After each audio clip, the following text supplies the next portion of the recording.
नमस्कार, मी सृष्टी आणि तुम्ही पाहता सत्य पे सत्ताचा खास पॉडकास्ट अमृत संजीवनी, जिथे आपण समाजातील मान्यवर डॉक्टरांशी खास संवाद साधतो। या पॉडकास्टचा हेतू आहे आरोग्याच्या क्षेत्रातील कार्य करणाऱ्या डॉक्टर्सचा प्रवास, अनुभव आणि आरोग्यविषयक मार्गदर्शन लोकांपर्यंत पोहोचवणे। आणि आजच्या अमृत संजीवनीच्या दुसऱ्या भागात आपल्यासोबत आहे डॉक्टर अमोल चाटे सर। तर नमस्कार सर, सगळ्यात पहिले तर स्वागत आहे तुमचं।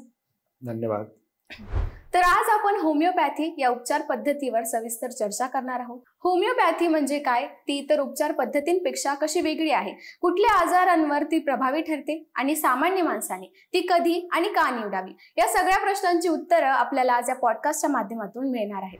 तर सगळ्यात पहिला प्रश्न आहे माझा सर, होमिओपॅथी म्हणजे नेमकं काय?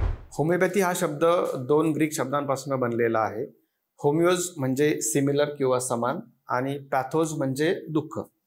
19व्या शतकामध्ये होमिओपॅथी उपचार पद्धतीचा वैज्ञानिकदृष्ट्या फार मोठ्या प्रमाणात प्रचार प्रसार झाला आणि होमिओपॅथी उपचार पद्धती ज्या तत्वावरती बेस्ड आहे ते म्हणजे लाईक क्युअर्स लाईक। म्हणजे एखादा औषध एखादा आजार जर बरा करू शकत असेल तर तेच औषध निरोगी व्यक्तीच्या शरीरामध्ये आपण दिलं तर तो निरोगी व्यक्तीच्या शरीरामध्ये त्या आजाराचे लक्षणं पण निर्माण करू शकतो। म्हणजे जे औषध आजार निर्माण करू शकतं तेच औषध आजार बरा करू शकतं। म्हणजेच लोहा लोहे को काटता है आपण जे म्हणतो, तर ते म्हणजे हे वाक्य नक्कीच होमिओपॅथी उपचार पद्धतीमध्ये अत्यंत तंतोतंत लागू होतं। आणि तसेच दुसरं जे तत्व आहे होमिओपॅथी उपचार पद्धतीचं ते म्हणजे अत्यंत मिनिमल डोस, म्हणजे कमीत कमी औषधांचा वापर किंवा औषधाची जी क्वांटिटी असते किंवा जो डोस असतो तर ते आपण समजा इतर मेडिसिन्समध्ये बघतो की 100 mgचं औषध आहे, 200 mgचं औषध आहे किंवा 1 ग्रॅम पॉवरचं औषध आहे। तर इतर पॅथीमध्ये कसं होतं की जेवढं जास्त औषधाचं प्रमाण शरीरामध्ये टाकणार तेवढं ते प्रभावी ठरतं, पण होमिओपॅथीमध्ये तसं नाही होत। त्याचं उलट होतं होमिओपॅथीमध्ये की जेवढं कमी प्रमाणात मेडिसिनचा डोस तुम्ही पेशंटला देणार किंवा एखाद्या व्यक्तीच्या शरीरामध्ये देणार तर ते तेवढं जास्त प्रभावी ठरतं। म्हणजे जेवढं मिनिमम डोस की आता आमची पोटेन्सी जी असते ते म्हणजे मेडिसिन्स डायल्यूट करतो आम्ही जास्त। जेवढं जास्त प्रमाणात औषध डायल्यूट होणार तेवढं जास्त ते प्रभावी ठरणार आणि त्यामुळे काय होतं की पेशंटला साईड इफेक्ट्स होत नाहीत। आणि आमच्या औषधाचं प्रमाण इतकं कमी प्रमाणात असतं की तुम्ही आमचे जर डायल्युशन्स किंवा मेडिसिन्स एखादा मायक्रोस्कोप खाली जरी ठेवले तरी तुम्हाला त्याच्यामध्ये मेडिसिनचं प्रमाण दिसणार नाही किंवा औषध सापडणार नाही। ऍक्च्युअली जवळपास 200-250 वर्षांपूर्वी किंवा त्याआधी ह्या गोष्टींचा शोध लागला असेल आणि आता विज्ञानाने ती गोष्ट ऍक्सेप्ट केली आहे की नॅनो पार्टिकल्स म्हणजे नॅनो पार्टिकल्स किंवा नॅनो पार्टिकलची थिअरी आहे त्यानुसार होमिओपॅथी एकंदरीत वर्क करते। तसेच मी आपल्याला होमिओपॅथी विषयी एका वाक्यात सांगू इच्छितो, होमिओपॅथी ही उपचार पद्धती अत्यंत प्रभावी, परिणामकारक आणि दुष्परिणाम विरहित उपचार पद्धती आहे। तर सर, माझा दुसरा प्रश्न असा आहे की होमिओपॅथी उपचार पद्धतीची सुरुवात कशी झाली? होमिओपॅथी उपचार पद्धतीचा शोध जर्मनीमध्ये लागला। डॉक्टर सॅम्युएल हॅनेमन म्हणजे जर्मनीचेच यांनी जवळपास 225 वर्षापूर्वी होमिओपॅथी उपचार पद्धतीचा शोध लावला। डॉक्टर सॅम्युएल हॅनेमन हे एक ॲलोपॅथी डॉक्टर होते। 1779 साली त्यांनी डॉक्टर ऑफ मेडिसिन्स म्हणजेच MDची डिग्री म्हणजे पदवी घेतली।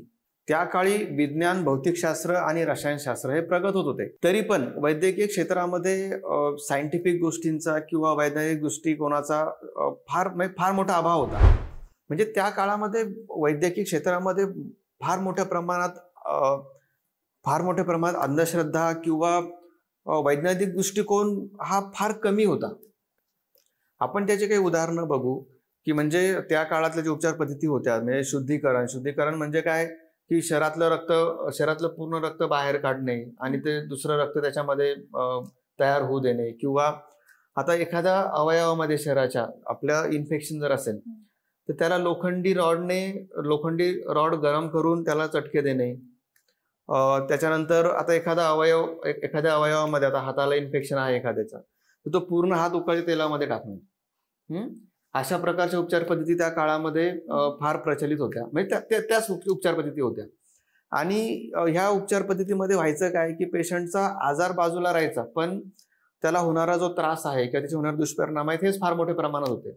आणि अशा प्रकारची प्रॅक्टिस बघून डॉक्टर सॅम्युएल हॅनेमन यांना एक नैराश्य आलं। अशा प्रकारच्या वैद्यकीय प्रॅक्टिसला निराश होऊन त्यांनी वैद्यकीय प्रॅक्टिस सोडून दिली, त्यांचं क्लिनिक बंद केलं आणि पुस्तकांचं भाषांतर करणं हे काम त्यांनी चालू केलं.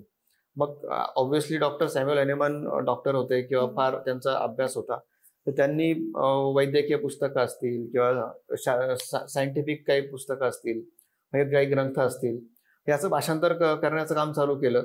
त्यांना जवळपास 14 प्रकारच्या भाषा येत होत्या.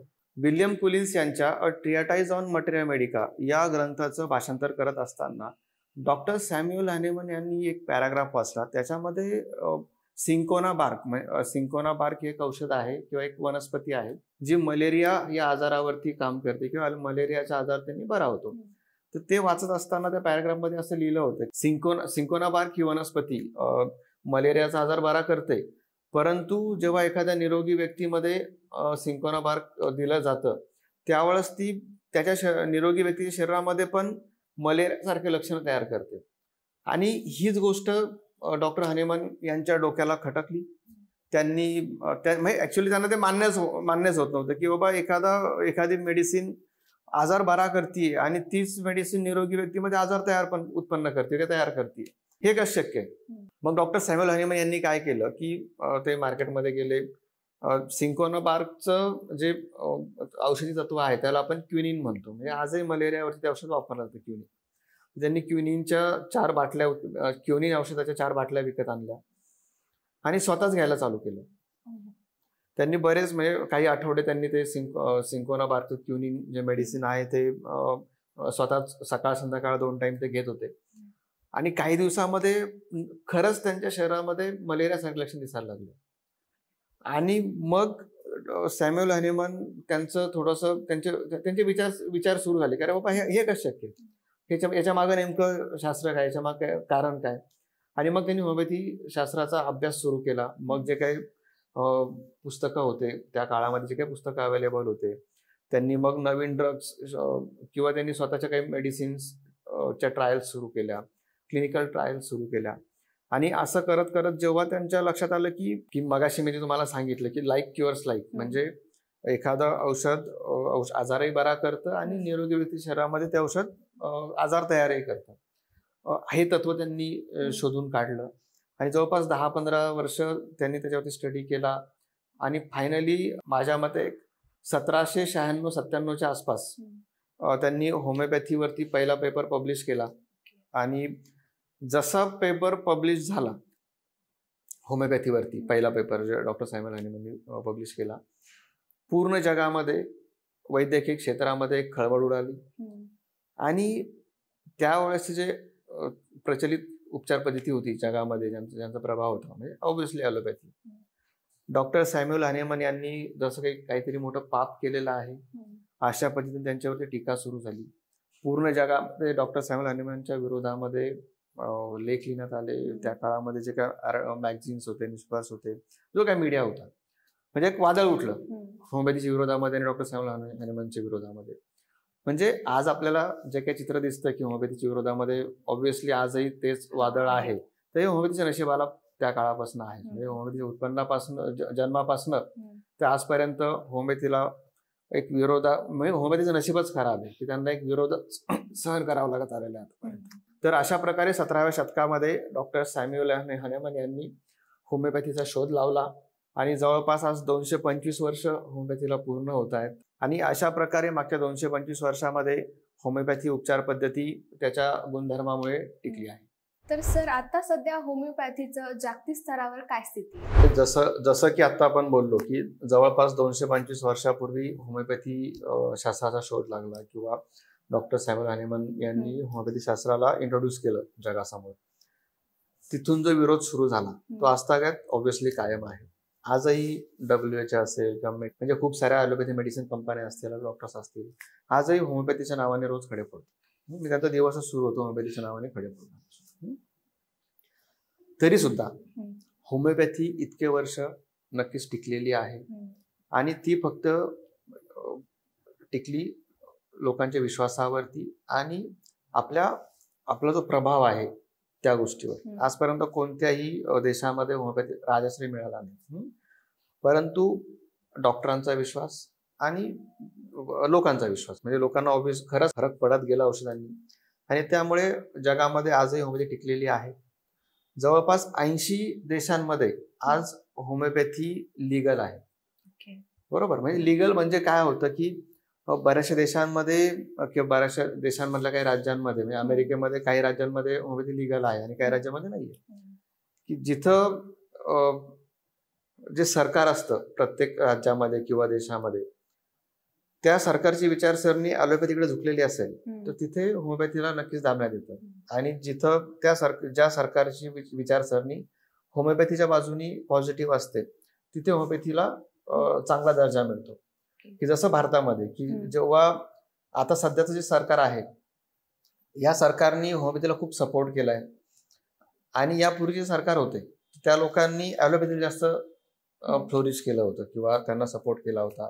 आणि त्या काळामध्ये होमिओपॅथीचं कंडिशन फार खराब होती.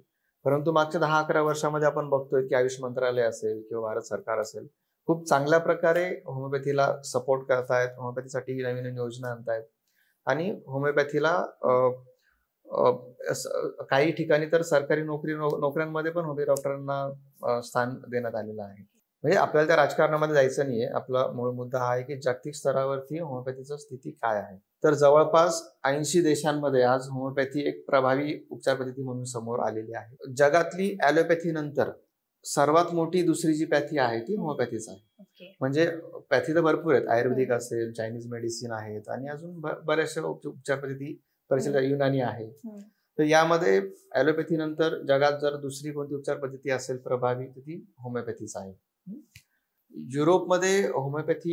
युरोपमध्ये सुद्धा होमिओपॅथी एक मेडिकल स्पेशालिटी म्हणून ओळखली जाते. युरोपमधल्या बऱ्याचशा देशांमध्ये होमिओपॅथी लोक स्वतःहून म्हणजे एक उत्साहाने होमिओपॅथी उपचार पद्धती घेतात. आणि युरोपमध्ये एका स्टडीमध्ये आढळलं की लहान मुलांवरती होमिओपॅथीचे जे औषध आहेत ते खूप चांगल्या प्रकारे काम करतात, म्हणून लोक लहान मुलांना होमिओपॅथी मेडिसिन देणं प्रेफर करतात. तर अशा पद्धतीने दिवसेंदिवस हळूहळू होमिओपॅथीची ग्रोथ होत आहे, होमिओपॅथी उपचार पद्धतीचं महत्व लोकांपर्यंत जात आहे. आणि नक्कीच होमिओपॅथी क्षेत्राला चांगले दिवस जागतिक स्तरावरती मागच्या 10 वर्षामध्ये तरी आलेले आहेत. तर सर, माझा पुढचा प्रश्न असा आहे की होमिओपॅथी उपचार पद्धतीची वैशिष्ट्ये काय आहेत? हे बघा, होमिओपॅथी उपचार पद्धतीचे वैशिष्ट्य जर आपण बघायचं असेल तर सर्वप्रथम जे होमिओपॅथी उपचाराचं वैशिष्ट्य आहे ते म्हणजे कोणताही आजार मुळापासून बरा करणे. म्हणजे ॲलोपॅथीमध्ये आपण जे बघतो की बरेचसे आजार टेम्पररी बरे होतात, परंतु होमिओपॅथी औषधं कोणताही आजार मुळापासून बरा करतात. दुसरं वैशिष्ट्य म्हणजे जुनाट आजार बरा करणं. म्हणजे ॲक्यूट किंवा जे छोटे मोठे आजार असतात तेही आम्ही बरे करतो, परंतु होमिओपॅथी उपचार पद्धती ही जुनाट आजारांमध्ये फार प्रभावी ठरते. म्हणजे जे आजार आयुष्यभर असतात, जसं की बीपी असेल, शुगर असेल, थायरॉइड असेल, मानसिक आजार असतील, पोटाचे विकार असतील, ऍसिडिटी असेल, पोटामधले अल्सर्स असतील, कोलायटिस असेल, संधिवात असेल, म्हणजे ज्या आजारामध्ये पेशंटला आयुष्यभर गोळ्या घ्याव्या लागतात अशा प्रकारच्या आजारांमध्ये, अशा प्रकारच्या जुनाट आजारांमध्ये होमिओपॅथी उपचार पद्धती फार चांगल्या प्रकारे प्रभावी ठरते. पॅरालिसिस सारखे आजार असतील, कॅन्सर असेल, म्हणजे या आजारांमध्ये पण होमिओपॅथी किंवा जुनाटच नाही असाध्य आजार सुद्धा होमिओपॅथी उपचार पद्धतीने खूप चांगल्या प्रकारे बरे होतात. तर असाध्य आणि जुनाट या दोन्ही प्रकारच्या आजारामध्ये होमिओपॅथी उपचार पद्धती खूप चांगल्या प्रकारे काम करते आणि खूप चांगल्या प्रकारे प्रभावी ठरते. यानंतर तिसरं जे वैशिष्ट्य आहे होमिओपॅथी उपचार पद्धतीचं ते म्हणजे दुष्परिणाम विरहित उपचार पद्धती. म्हणजे होमिओपॅथी औषधांचा कोणत्याही प्रकारचा दुष्परिणाम होत नाही. म्हणजे आमचं औषध घेतलं किंवा होमिओपॅथी औषध घेतलं आणि एक आजार बरा करताना पेशंटला दुसराच आजार उद्भवला किंवा एक अवयव ठीक करायला गेलो आणि दुसराच अवयवाला कधी साईड इफेक्ट झाला, असं आमच्या पॅथीमध्ये होमिओपॅथीमध्ये कधीही आपल्याला दिसत नाही. आणि चौथं जे वैशिष्ट्य आहे होमिओपॅथी उपचार पद्धतीचं ते म्हणजे होमिओपॅथी औषधं हे घेण्यास सोपे असतात, चिरफाड नसते, कोणत्याही प्रकारची सर्जरी करा, कट करा किंवा काहीतरी इंजेक्शनच द्या असं काही आमच्या पॅथीमध्ये नसतं. आम्ही एकदम म्हणजे अगदी साबुदाण्याच्या गोळ्या आणि गोड गोळ्या असतात त्या आम्ही पेशंटला देतो. आम्ही गोड गोड तर बोलतोच, परत औषधही आम्ही गोड देतो आणि पेशंटचं तोंड गोड करून आम्ही त्यांना बरं करतो. बरोबर. तर म्हणजे घेण्यास एकदम सोपी उपचार पद्धती आहे. लहान मुलं तर होमिओपॅथी औषधं खूप आवडीने घेतात. लक्षात म्हणजे जिथं लहान मुलं होमिओपॅथी म्हणजे लहान मुलं दवाखान्यात जायला घाबरत असतात, पण होमिओपॅथी दवाखान्यात यायचं म्हणलं तर ते आनंदाने येतात आणि गोळ्या आनंदाने घेतात. तर अशा प्रकारे आजार मुळापासून बरा करणं, त्यानंतर दुष्परिणाम रहित उपचार पद्धती, घेण्यास सोपी, जुनाट आणि असाध्य आजारांमध्ये खूप जास्त प्रमाणात प्रभावशाली उपचार पद्धती, तर हे सगळे होमिओपॅथी उपचार पद्धतीचे वैशिष्ट्य आहे. तर माझा पुढचा प्रश्न असा आहे की होमिओपॅथी उपचार पद्धतीला भारतात वलय निर्माण व्हायला इतकी वर्ष का लागली? हे बघा, होमिओपॅथीला जन्मापासूनच फार प्रचंड प्रमाणात विरोध सहन करावा लागला पूर्ण जगामध्ये, आणि त्यातनं स्वतःला सिद्ध करत करत होमिओपॅथी आज एक इस्टॅब्लिश्ड मेडिकल सायन्स झालेला आहे पूर्ण जगामध्ये. प्रत्येक ठिकाणी स्ट्रगल करावं लागलं पॅथीला. त्याचं कारण असं होतं, आपण एक ऐकलेलं आहे की इंग्रजांचं राज्य इतकं मोठं होतं जगावरती की इंग्रजांच्या राज्याचा सूर्य मावळत नव्हता. म्हणजे जगामध्ये मॅक्झिमम देशांवरती इंग्रजांचं राज्य होतं, आणि इंग्रजांची जी राजमान्य पॅथी होती ती होती ॲलोपॅथी, किंवा त्यांनी इंग्रजांनी प्रचार केला ॲलोपॅथीचा. म्हणजे ॲलोपॅथीचे जे कॉलेजेस भारतामध्ये सुद्धा निर्माण झाले किंवा जे उभे राहिले ते इंग्रजांनी केले होते.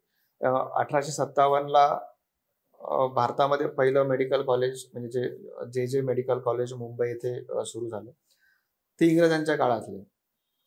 ती म्हणजे भारत स्वतंत्र झाल्यानंतरही बरेचसे वर्ष तिथे जे प्राध्यापक किंवा प्रोफेसर किंवा त्यांचे डीन होते ते इंग्रज होते, जवळपास 1970च्या आसपास पर्यंत.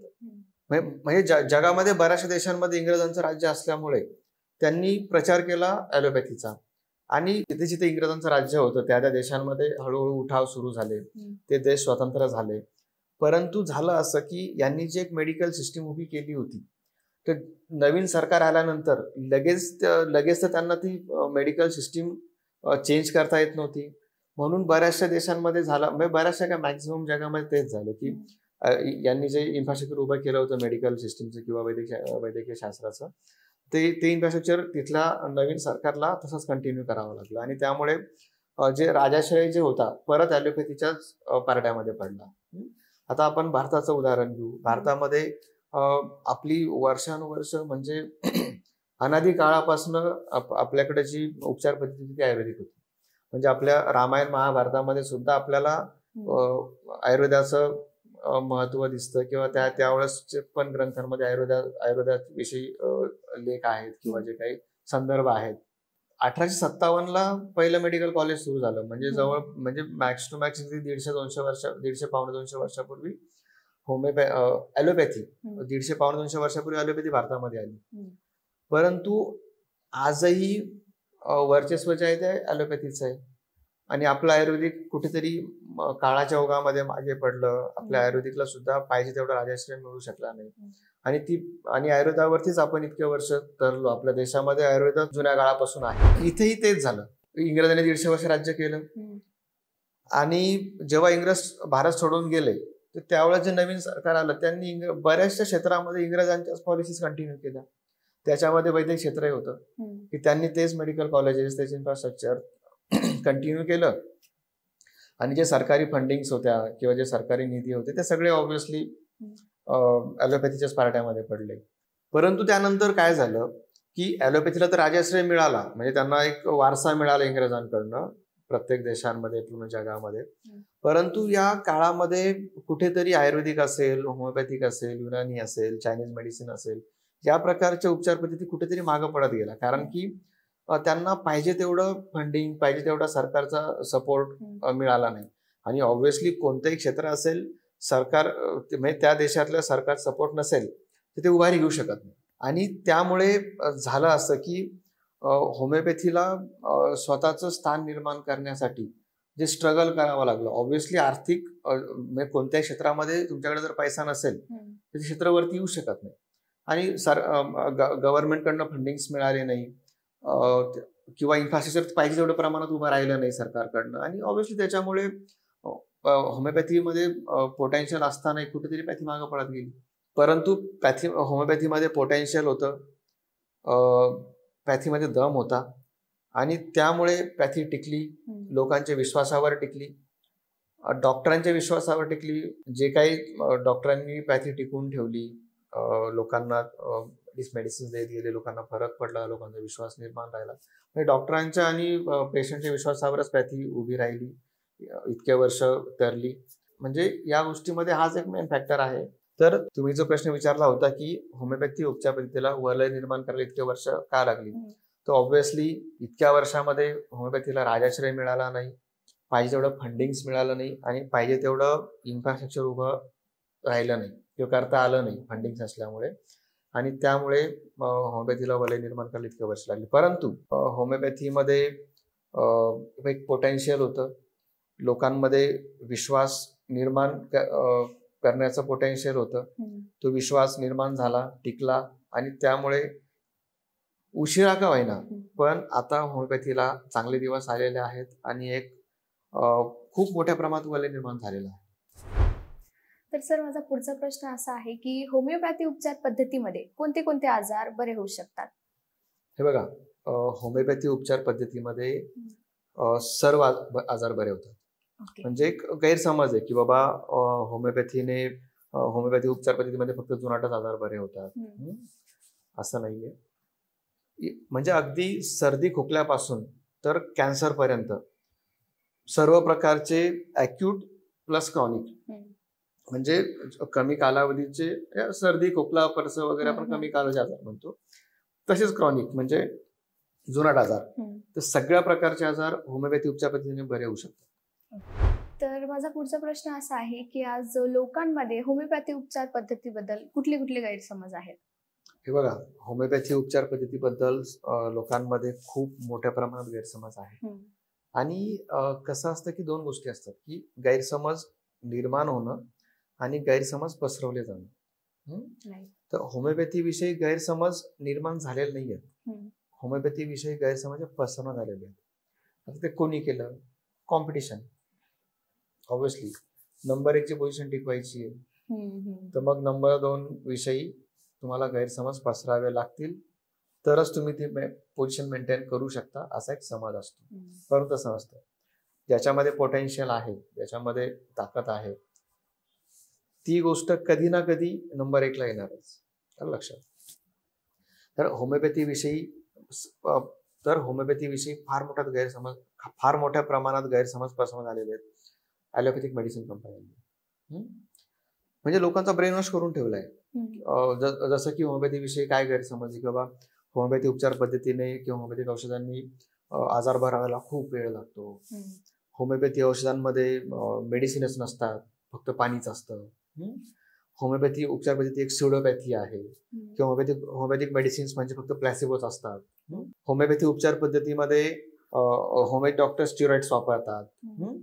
अरे बाबा, मी काय म्हणतो की स्टिरॉइड्स बनवतात ॲलोपॅथी कंपन्या, वापरणार तुम्ही आणि आरोप आमच्यावर. असं कसं शक्य आहे की होमिओपॅथी मेडिसिन कंपन्या स्टिरॉइड्स बनवतच नाही, ते बनवू शकतच नाही, त्याची प्रोसेसच आम्हाला माहिती नाहीये, तर आम्ही कसं काय स्टिरॉइड्स वापरू शकतो? इतका मोठा गैरसमज पसरून ठेवायचा, लोकांमध्ये संभ्रम निर्माण करायचा एकंदरीत की तुम्ही जर एखाद्याला, म्हणजे आपण एक म्हणतो ना की तुम्ही जर एखाद्याला डिफीट करू शकत नाहीत, एखाद्याला तुम्ही हरू शकत नाहीत, तर मग त्याच्याविषयी संभ्रम निर्माण करा, त्याच्याविषयी चुकीच्या गोष्टी समाजामध्ये मार्केटमध्ये पेरा. तर हा तो प्रकार झालेला आहे. आता झालं कसं की ॲलोपॅथी मेडिसिन कंपन्यांकडे वर्षानुवर्ष खूप पैसा आहे. प्रत्येक देशामध्ये त्यांना सरकारी फंडिंग्स मिळाले, एक चांगलं इन्फ्रास्ट्रक्चर पहिल्यापासून उभं राहिलं आणि लाखो करोडो रुपये रिसर्चवरती खर्च करतात. म्हणजे एक आर्थिक उलाढाल त्यांची खूप मोठ्या लाखो करोड रुपयामध्ये असते. मग हे लोक काय करतात? मीडिया मॅनेज करतात संपूर्ण जगामध्ये.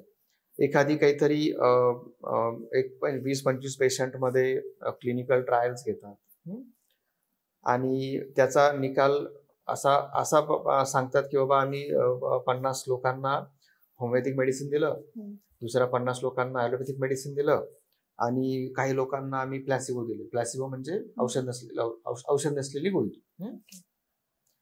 आणि मग त्याचा आम्ही निष्कर्ष काढला की ॲलोपॅथी मेडिसिन्स प्रभावी होते.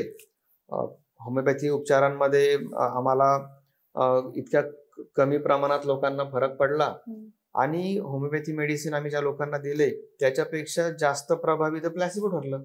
त्याच्यामध्ये औषधच नव्हतं आणि इतक्या प्रमाणात प्लॅसिबोचे पेशंट ऑटोमॅटिक बरे झाले, पण होमिओपॅथीचे त्याच्यापेक्षा कमी झाले. म्हणजे होमिओपॅथी एक प्लॅसिबो उपचार पद्धती आहे. आणि हे रिसर्च म्हणजे ह्या प्रकारच्या ट्रायल्स कोण घेतं? स्वतःच घ्यायच्या, स्वतःच त्याचे निष्कर्ष काढायचे आणि स्वतःच मीडियामध्ये नेऊन टाकायचे. मी स्वतःच मीडियामध्ये न्यायचं. अरे बाबा, त्याला काही ऑथेंटिक बॉडी लागेल ना, की बाबा जसं तुम्ही WHO आहे, WHO पण नाही केलं आजपर्यंत असं काही, की WHO कधी असे ट्रायल्स घेतल्या नाही.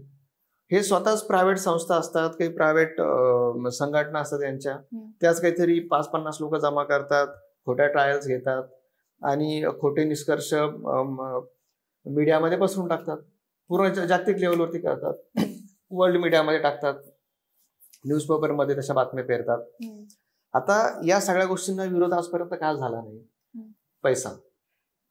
पैसा असेल तर पॉवर असते. नक्कीच त्यांच्या पॅथीमध्ये खूप मोठ्या प्रमाणात पैसा आहे. इव्हन काही काही देशांमध्ये सरकारवर मॅनेज करतात, काही देशांमध्ये सरकारला पण पैसे खाऊ घालतात आणि त्यांच्या साईडने त्यांच्या बाजूने पाहिजे त्या गोष्टी करून घेतात. त्यांच्या म्हणजे इतर पॅथींना, म्हणजे जसं की होमिओपॅथी असेल किंवा इतर कोणत्या आयुर्वेदिक असेल किंवा चायनीज मेडिसिन असेल, तर या पॅथींच्या फॅसिलिटीज कमी करणे किंवा त्या पॅथींचं खच्चीकरण करणे, यासाठी हे फंडिंग वापरतात. आता या विरोधामध्ये आजपर्यंत कोणी आवाजही उठवला नाही, कारण की तुमच्याकडे पैसा नाहीये तर तुमचं ऐकणार कोण? आयुर्वेदिक विषयी आवाज उठवला रामदेव बाबांनी, कारण की जेव्हा त्यांच्या या गोष्टी लक्षात आल्या, त्यांच्याकडे पण आर्थिक उलाढाल बऱ्यापैकी पतंजलीमध्ये मोठ्या प्रमाणात झाली आणि मग त्यांच्याकडे ती बोलण्याची ताकद आली, मीडिया पण त्यांचा ऐकायला लागला. आता दुर्दैव असं की होमिओपॅथीला आजपर्यंत रामदेव बाबा भेटलेच नाही, आलं लक्षात. त्यामुळे होमिओपॅथीचा आवाज मीडियामध्ये आजपर्यंत कोणी पोहोचवलाच नाही. कुठेतरी जाऊन आम्ही छोटा मोठा प्रयत्न सुरू केलाय. भविष्यात कृपा असेल देवाची तर आमचा आवाजही मोठा होईल आणि जाईल समाजापर्यंत, लोकांपर्यंत. तर अशा पद्धतीने होमिओपॅथी विषयी खूप सारे गैरसमज पसरवले जातात. होमिओपॅथी विषयी फार निगेटिव्ह मीडियामध्ये लिहिलं जातं आणि सगळ्या कारस्थान आयुर्वेदिक कंपन्या करतात. नक्कीच कुठेतरी होमिओपॅथी विषयी पॉझिटिव्ह, मी त्यांच्यावर टीका करणार नाही, मी ॲलोपॅथी कंपन्यांवरती मी कधी टीका करणार नाही, परंतु होमिओपॅथीचं महत्व लोकांपर्यंत पोहोचण्यामध्ये आणि होमिओपॅथी विषयी जे काही गैरसमज पसरवण्यात आलेले आहेत ते दूर करण्याचा नक्कीच भविष्यात मी 100% प्रयत्न करेल. तर सध्या होमिओपॅथी उपचार पद्धतीची भारतातील स्थिती काय आहे?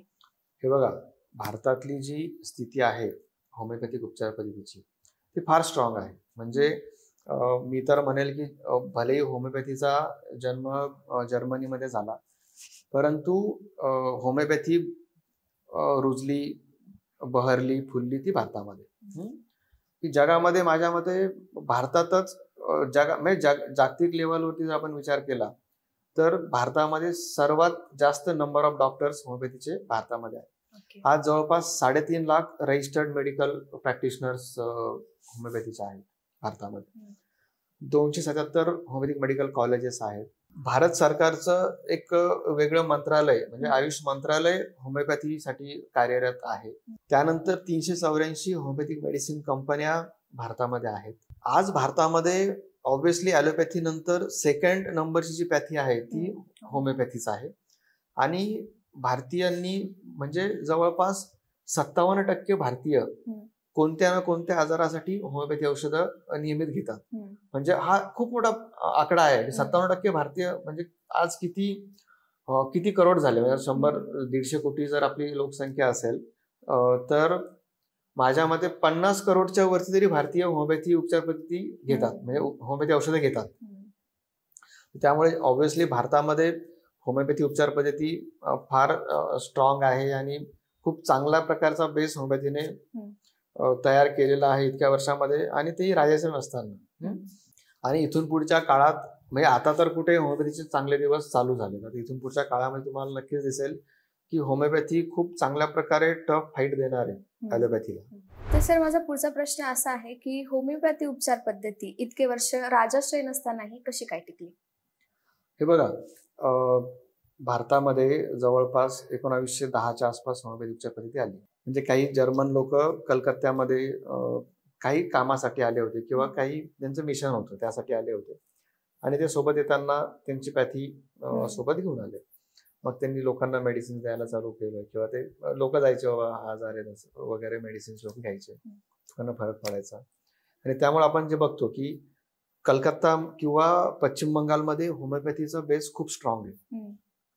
म्हणजे इव्हन तिथल्या रिक्षावाल्यांना पण होमिओपॅथीची औषधं तोंडपाठ असतात की आपण जर त्यांना जस्ट चर्चा निघाली किंवा म्हणून बोललो की अरे हा असा त्रास होतोय, ते पटकन आपल्याला मेडिसिन, अरे हे मेडिसिन लिहिलं होमिओपॅथी का. जवळपास आज 100-125 वर्ष होत आहेत की होमिओपॅथी भारतामध्ये, होमिओपॅथी सुरुवात झाली भारतामध्ये सुरू झाली.